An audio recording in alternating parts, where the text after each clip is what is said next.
আসসালামু আলাইকুম। সৌদি আরবে মরুভূমি দেশ বলছে, মরুভূমি দেশ। দেখেন এক জায়গায় পাথরের ভেতরে দানা পড়ে গাছ হয়েছে, লাউ গাছে কি সুন্দর লাউ হয়ে আছে, লম্বা। দেখেন আমি পিছনে ক্যামেরায় দেখাচ্ছি, দেখতে থাকুন। কোন শালা বলে রে সৌদি আরব মরুভূমির দেশ?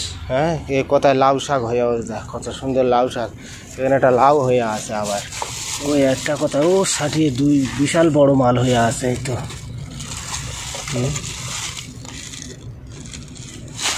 এই দেখেন কি সুন্দর একটা মাল হয়ে আছে।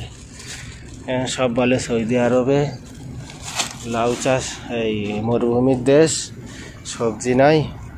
দেখ দেখ দেখ দেখ কোন শালা বলে রে? এই দেখ সব জায়গায় পাথর, আর এখানে এক কোলে হয়ে রয়েছে। সৌদি আরবে দেখেন মরুভূমির দেশ। আসসালামু আলাইকুম।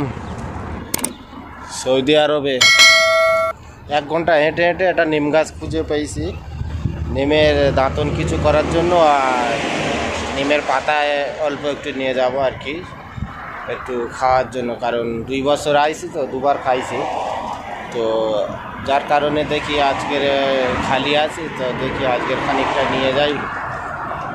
তো এই নিম গাছ খুব বড় গাছ। সৌদি আরবে যারা বলে গাছ নেই সৌদি আরবে, ভুল কথা। জঙ্গল সৌদি আরবে। যারা জীবনে শোনে নে, ভুল কথা, লোকের মুখে শুনে কথা বলে, এসব পাগল ছাগলের কথা লোক শোনে। যে কোনো জিনিস নিজে চোখে দেখবে, নিজের কাছে নিজে কানে শুনবে, তারপরে সেই সব জিনিস বিশ্বাস করবে। তবে এসব জিনিস অনেকটা, সৌদি আরব তো এখানে সব কিছু পাওয়া যায়। আমার এলাকায় জানা পাওয়া যায়, বাংলাদেশ, ইন্ডিয়া, পাকিস্তান জানা পাওয়া যায়, সৌদি আরবে তার থেকে বেশি কিছু পাওয়া যায়। তো আর বেশি কিছু বলছি না, আমি এখন ছেঁড়ার ব্যবস্থা, মানে পাতা নেওয়ার ব্যবস্থা করি। এই দেখছেন সব কার্টুনে পানি রাখছে, সৌদি আরবে সব পানি রাখে, খাওয়ার পানি। আমি দেখি এখান থেকে পানি কিন্তু নেওয়া যায় কি খাওয়ার জন্য। সব বরফ জমে গেছে, দেখছো সব খাওয়ার পানি রাখছে। এখানে খেলার মাঠে আমি চলে আসছি।